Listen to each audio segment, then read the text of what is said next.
Assalamu alaikum.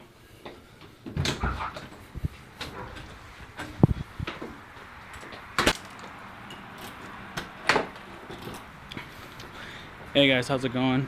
So, inshallah, I'm on my way downtown right now to the vigil for the hashtag Our Three Brothers. So, we'll see you guys there.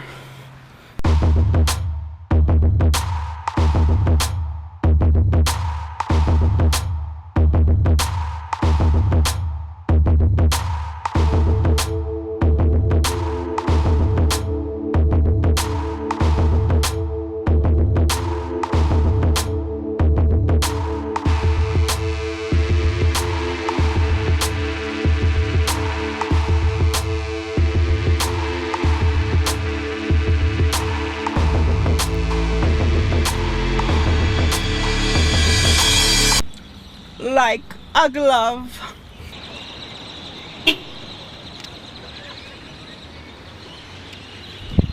Assalamualaikum guys. There's some people over there. Alright, so we're here in lovely downtown Dallas. I just paid for my parking. And so we're on our way over to the grassy knoll. Okay, I'm jaywalking.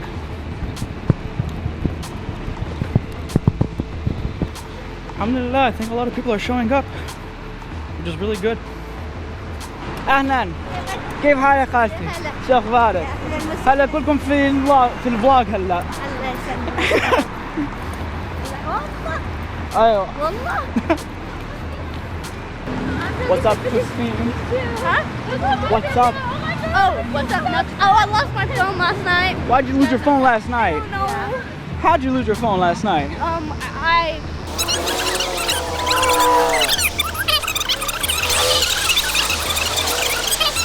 That sucks. That's what happened. I don't know where I put it. Allahu Akbar. Sami Allahu liman hamida.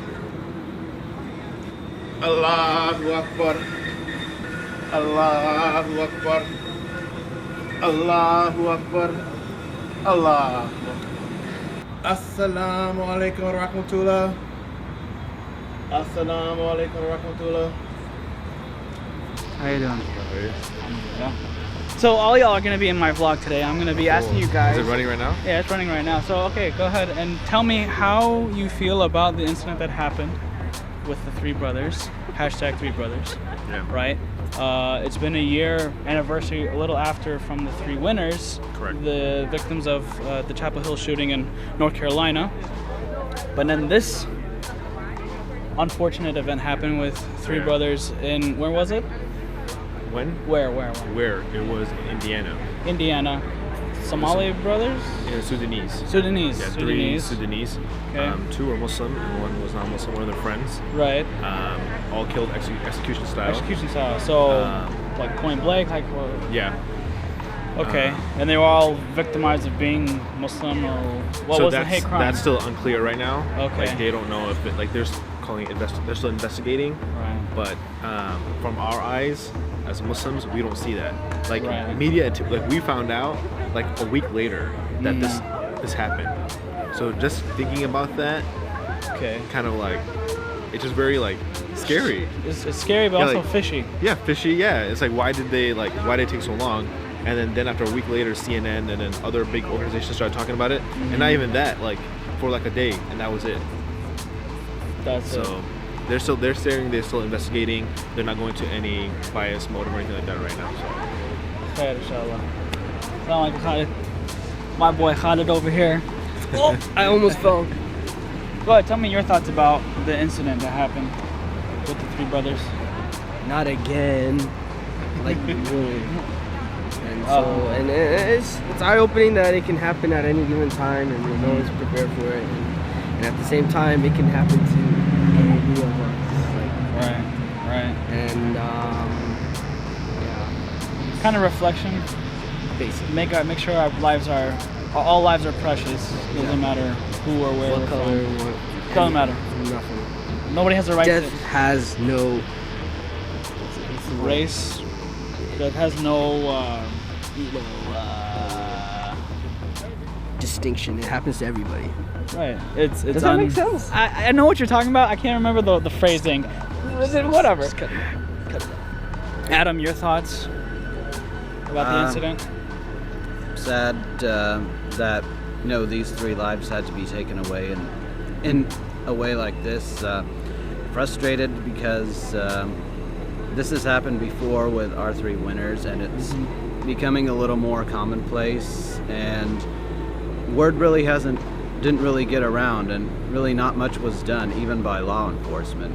Right. I think for starters, we can't really rely on them to do anything until we ourselves, people in general, Muslims, non-Muslims, speak out against this, because this could easily have been any one of us, and we take that for granted. If that was us, we'd see it in a different way, but that doesn't mean we can't do something about what's happening to other people, because this is the nature of injustice, so it's our job to spread justice. Right on. Good message.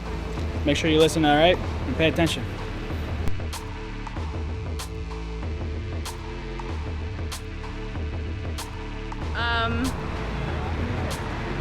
Well, I think you'll see it in my poem today. In your poem today, okay. I'll be performing my poem, so you'll pretty much get the feeling of the thoughts about what I have. Okay, we'll look forward to hearing that. But nobody deserves this kind of nobody does, of course not. Way of going out. It's not really good. Okay. I think this is a time for the community really to take a really collective reflection on what we stand for. So inshallah, we'll get there. Inshallah. Jazakallah khair. Thank you so much. As you can see, we're here in downtown at the Grassy Knoll. Right, you got the green building over there. You got the Reunion Tower over there. This is typically the place where everybody comes to do their protests or gatherings when something wrong happens. Rizzo. Assalamu alaikum. How's it going, buddy? That's a new nickname. Rizzo. Oh, okay. Actually, From the Muppets. I'm sure I've heard it at some point in my life. Sure. Give me your thoughts about the incident that happened, and how should we react, and etc. Well, the first thing I could say, big lack of reaction. Considering I actually discovered this just by reading an article on the internet that was actually a blog, I believe so. And I think it unites 2 issues that have kind of been sort of circling things in this country. The whole Black Lives Matter issue, and then the 3 Chapel Hill shootings were an example of another issue, hate crimes towards Muslims. So this kind of combines the 2. It's sad, first of all, that Western media doesn't cover things like this, but it was also sad that lack of the Muslim community in terms of what happened in this incident. To talk about it and to bring awareness. Yeah. So it's nice that we have a vigil, but I feel like this should be a big wake-up call, not just Western media, which has gotten many wake-up calls, but it should be also a wake-up call to us as a collective community in this big community. All right. Thanks. All right, Nama and Lena, can y'all tell me what y'all's thoughts about the incident? I think it's disgusting and it's sad how someone can shoot 3 young innocent boys without them having to do anything. And the fact that the media and even the Islamic community wasn't there to immediately to engage with the people, it's pretty disappointing, because a year ago when our 3 winners occurred, we did see a lot of outrage in the media and the Islamic community. But here again, you can see in the visual, it's a little sad how we don't have the same crowd of people that we did just a year ago. So it's a little disappointing. But yeah. All lives do matter, and within the community we have to understand, we also have to branch out. We can't choose or prioritize someone's life over another person based on their skin color, because at the end of the day we are one ummah, and we have to stand up together. Definitely. And I think Black lives won't matter until, all lives won't matter until Black lives matter. Inshallah, once the community can understand how important this is, then that time for all lives will matter, will occur, inshallah. Inshallah. Jazakallah khair, guys. Thank you so much. All right, Salman, so what are your thoughts of the incident that happened with the 3 brothers? When I heard about it, I thought it was extremely, you don't think about it as a racial or a hate crime type thing when you first hear about these things, but it's an extremely big tragedy, and I was super sorry to hear that. And I mean, for the fact that they were killed execution style, Yeah. I mean, that obviously gives it away that it's yeah, definitely a hate crime. yeah, and the thing is, like, you know, it's sad because I didn't hear about it on the day of or the day after Nobody or the did. following day. Right, And to me, yeah. that was what kind of piqued my curiosity. I had to actually actively search about the information. Uh-huh. So just, I think that it's awesome that we're here and you know, kind of pushing this event, this like, people need to know, and that's Obviously. the awareness. So yeah. Okay, cool. Thanks so much, man. Assalamu alaikum, Sister Alia. Alaikum salam. If you could give us just a few words on the tragedy that happened with the three brothers and your thoughts about it. Sure. So on February 24th, there were 3 young men of Sudanese descent in Fort Wayne, Indiana, who were murdered execution style. Uh-huh. And we came here tonight to commemorate their lives, Yeah. heal, talk about what we can do, but more importantly, inspire people to action. That was my main reason for coming, and I think that was indicative of my words here tonight. Inshallah. All right. Jazakallah khair. Thank you so Yeah. much. Thank you.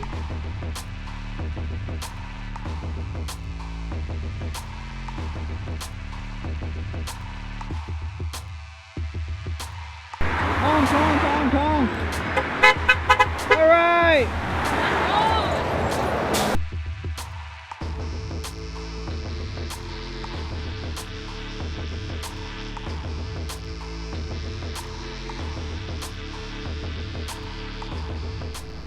Thank you to all who are gathered here today. We join together to honor the lives of our 3 brothers. Rest in peace, Taha, Muhammad, and Adam. From Afak Mahmoud. This evening, we have invited some wonderful speakers. We'll start off with Kyle Smith from Faith on Tap. Thank you for inviting me to speak. I've never done this before in this kind of setting, so I'm taken aback by the whole thing. I've been thinking about what I wanted to say all day, and I have no idea still.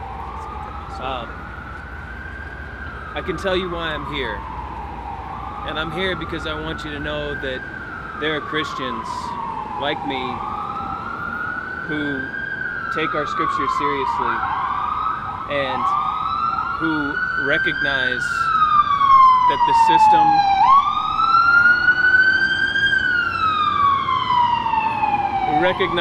system and the political rhetoric and the attitude of our nation is slanted, and it is not the high morals or the high standards that we want to believe that we live in.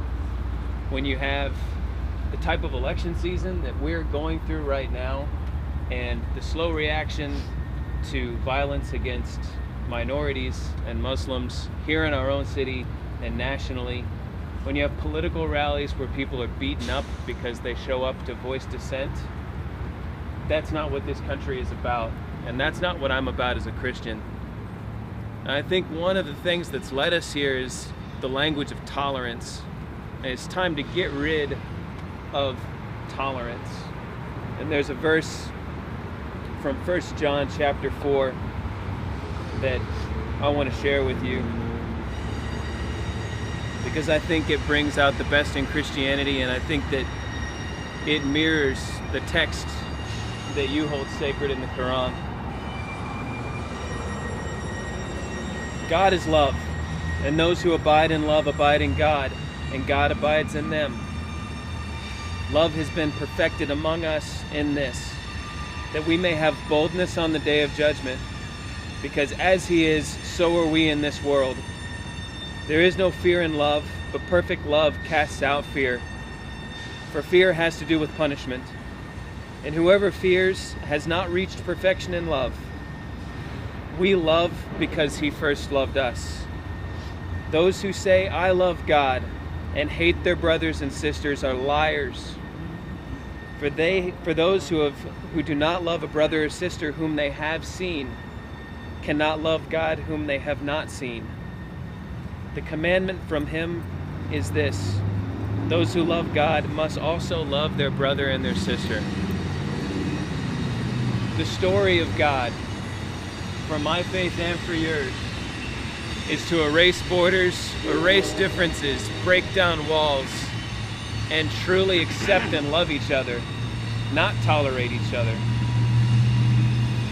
If you saw the newsreel on Facebook today, you saw that Herbie Hancock and Wayne Shorter, two of the greatest artists of the last century in jazz, released an open letter to artists of this generation. And in that, one phrase caught me and will stay with me for a long time. And it was basically this: use your art as a vehicle for the construction of peace. And the construction of peace is a long, long process. And in that building, rooms are demolished and structures are knocked down every day. And we keep building. And we keep using our art and our voice for peace. And we use our faith to show the love that we have for one another in a way that these three men never had the opportunity to. So, thank you very much. God bless. Thank you. Thank you, Kyle. Now we'll have a few words from Alia Salem of CARE. Assalamu alaikum. Peace be unto you all. For those of you who are the Muslim faith, of a non-Muslim faith tradition, or no faith tradition at all. We're gathered here today for a very important reason. We're not gathered here today like sometimes when we have to speak truth to power and call people to be held accountable. That's not why we're here today. We're here today to mourn 3 beautiful lives. We're here today to let our hearts begin to heal. We're here today to stand with each other and remind ourselves that we have to keep going. No matter what happens, we have to stick together. No matter where we come from, what we believe, who we are, what our creed is, we have to go hand in hand through this life together. I want you guys to look at that red courthouse right there. Just turn around. Last week, I stood outside that courthouse and listened to the story of a man by the name of Alan Brooks. Alan Brooks was a black man who was charged for raping a young white girl. He was, of course, convicted of that. He was then thrown out of the 2nd-story window.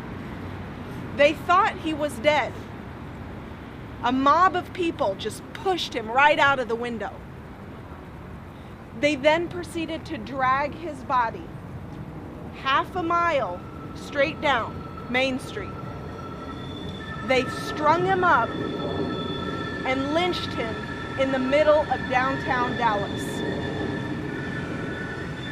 Hate doesn't have a time. Hate doesn't have a place. Hate doesn't have to be about a skin color. Hate doesn't have to be about a religion. Hate exists, and it's a collective responsibility to address it together.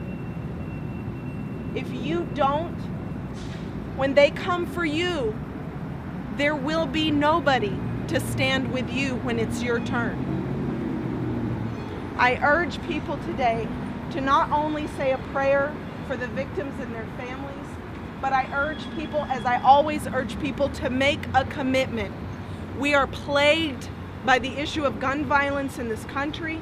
We are plagued by the issues of Islamophobia and racism. We are plagued by police brutality. We are plagued by violence as a nation. We have the highest incarceration rate of the developing world. We have the highest rates of police murder and brutality in the developing world. We always want to be number one as Americans, but not this. Not in this way. We have to call to action. So don't walk away from here tonight and just be pleased with yourself for joining hands. Yes, we need to be together, and yes, we need to be in love together here today. But walk away with a commitment to do something. Walk away and say that when I see hate, I am going to stand up against it. When I see somebody being disrespected, I will not be quiet. I beg of everybody today, if you don't have a place to fulfill that action, find an organization. Come talk to me. Come talk to any one of the organizers. Melissa organizes in Richardson, Texas. Kyle works with a group of Christians and Muslims and people from all faith traditions to do good social works that don't have a religion. There are people here today from Muslim student associations, fraternities, individual activists. Find people that you can relate with and find ways that you can get involved. That is the way that we can truly honor the memory of the victims. Otherwise, this doesn't matter. Us coming here with our warm candlelights and our kumbaya moment will mean nothing if you walk away and do nothing. If you walk away and say, I did my part, I don't mean this in a mean way, but shame on you. If you walk away and do nothing, you are dishonoring the memory of victims. I say that with love because I want to instill in you the purpose of why we are here. In this life, we are here to work, to please God. We are work to care for each other. And if we don't do that, then what can we say for ourselves? Thank you. So Pastor Shannon reached out to me. She actually hails from Fort Wayne, Indiana, and she was compelled by the story, and she wanted to do something, and she wanted to share some words of healing and prayer with the group here tonight. So if you would give your attention to Pastor Shannon. Sure. I'm Pastor Angela Shannon, Associate Pastor of King of Glory Lutheran Church in North Dallas. I've been here for almost 2 years at the end of June, and I came from Fort Wayne, Indiana, where I served in various capacities, running a food pantry and running a ministry as well, a church. I worked at Light of the Cross food pantry in Fort Wayne, and it was in the same neighborhood where those 3 young men lost their lives. I like to think that every place that I live is safe, but clearly it is not. I've heard Sister Leah here talk about Islamophobia, race hatred, gun violence, and the like. Those young men grew up in Fort Wayne and went to school with my friends' grandchildren. Fort Wayne has a vibrant community. It's one of the largest Burmese communities out there.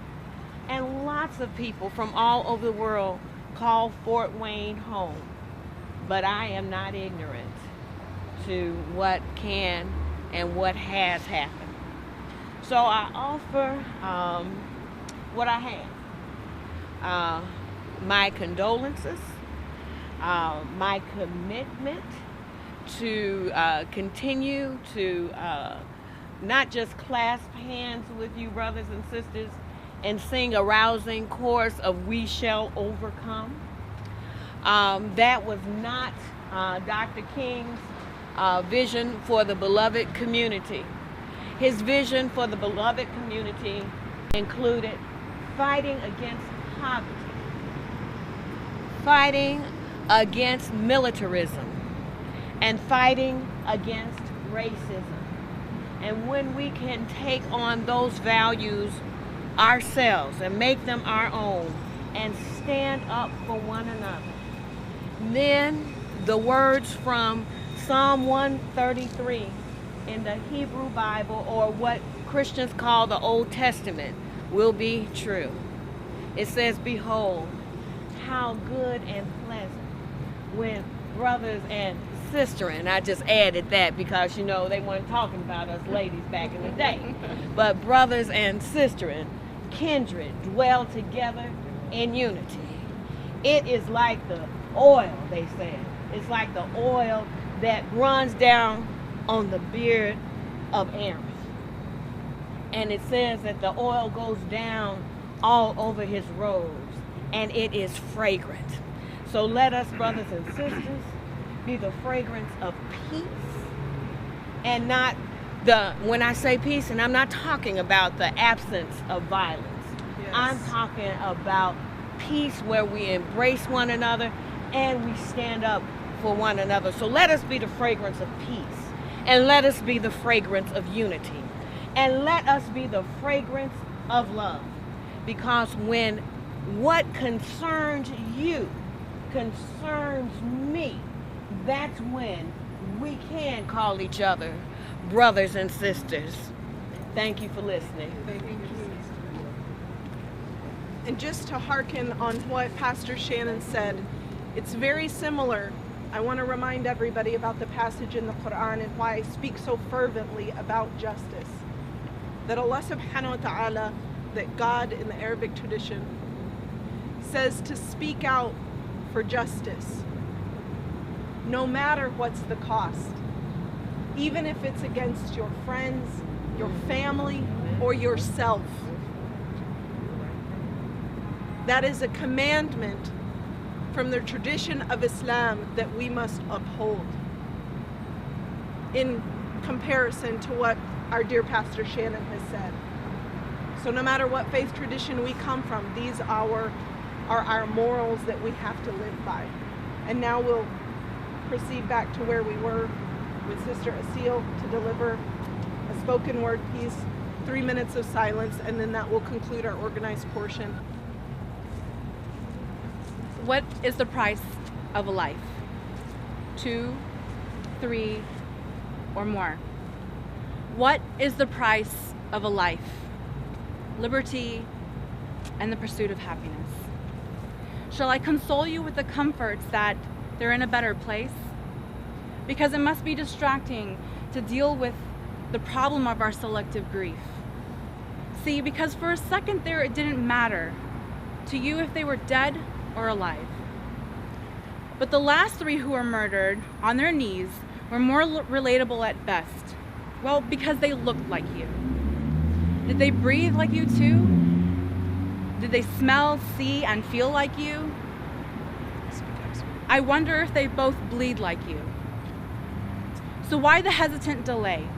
Casting shadows of doubts over dark grieving parades of impossibilities, of but what ifs and has nots and yeah, but they are different. No, the only difference is you. That you would automatically presume that an assassination be worthy of a black kid in a bad neighborhood because he had to have done something wrong. Or that you would hold your breath until we see what happens, because to you there's more foul play than meets the eye. We killed them before a finger ever pulled the trigger. Years before the blow, we self-justifyingly pulled the plug. And we've allowed ourselves to believe the lies that they could have just been another set of quitters or a shady group of thugs. From Fort Wayne, she says, do you know what it takes to run from war? Do you know what it means to flee from one war zone only to land in another? Taha and Muhannad and Adam, they were all good boys. They were Sudanese Americans. They were citizens of this country. They were good boys. I should not have to state that for you to see them as human. I should not have to state that at all. They were good boys, and people are saying their skin makes them thugs and faith makes their deaths worth celebrating. They were good boys who also sought the American dream, only to become the victims of the receiving end of a tragic American nightmare. I guess it's guilty until proven innocent now, charged with melanin-riddled skin. They were dead before they were even killed because we threw the first blow. Only a dead heart can attempt to justify the killing of another soul, and that is how death begets death. Except you're left with the double standard that you've sowed, incriminating our 3 brothers in a court you thought you owned. But riddle me this. I guess you can't handle jokes. Turns out they were undeserving of their murders after all. So you can sleep easy tonight, comforting your illusions. See, we're not racist, it's just the statistics. Statistics? What is the price of a life? 2, 3, or more? What is the price of a life? Liberty and the pursuit of happiness. We hold these truths to be self-evident that all men are created equal. Do we? Rest in power, Taha, Muhammad, and Adam.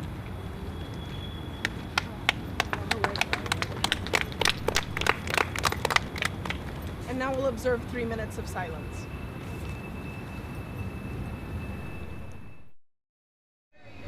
Alright, so this is the conclusion of the vlog.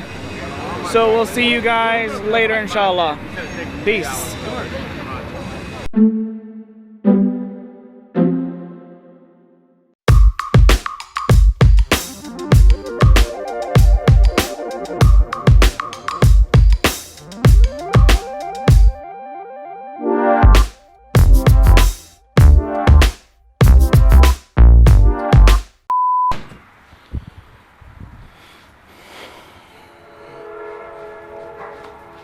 I don't have my car keys. How genius of me. I can see how many bloopers happen when we're done a vlog. We're at 900 views and 30 likes, or like Dallas in at the nighttime. What? Dallas in the night. Stutter, stutter, stutter at the night time. Yes. I can tell you lying. Was fine. You stutter, your sister stutter. What's the second line? I don't know the line. Keep the record on play.